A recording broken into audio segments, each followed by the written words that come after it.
காட்டில் பலசாலியான ஒரு சிங்கம் இருந்தது. ஆனால் அது எப்போது பார்த்தாலும் கவலைப்பட்டு கொண்டே இருந்தது. எனக்கு இவ்வளவு பலம் இருந்தும், இரும்பு போன்ற நகங்களும் பற்களும் இருந்தும் என்ன உபயோகம்? கேவலம் இந்த காட்டு சேவல் கூவுகிற சத்தம் என்னை நடுங்க வைக்கிறது. இப்படி பயந்து கொண்டே வாழ்வது ஒரு வாழ்க்கையா என்று தன்னைத்தானே நொந்து கொண்டபடி இருந்தது. அதே சமயம் அங்கே ஒரு யானை வந்தது. அது மிகவும் கவலையுடன் தன் காதுகளை முன்னும் பின்னும் அடித்து கொண்டே நகர்ந்தது. அதை பார்த்த சிங்கம், ஏய் ஜம்போ, உனக்கு என்ன கவலை?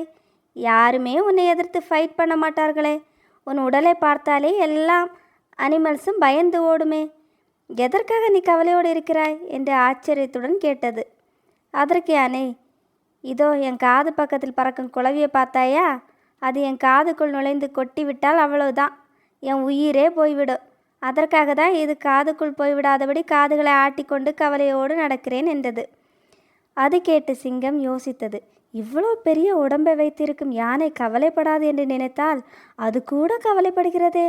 அப்படியானால் பூமியில் இருக்கும் எல்லா உயிர்களும் ஏதாவது ஒரு கவலை இருக்கத்தான் செய்யும் போல் இருக்கிறது. கவலைப்படுவதால் வாழ்க்கை ஒன்று நமக்கு ஏற்ற மாதிரி மாறப்போவதில்லை.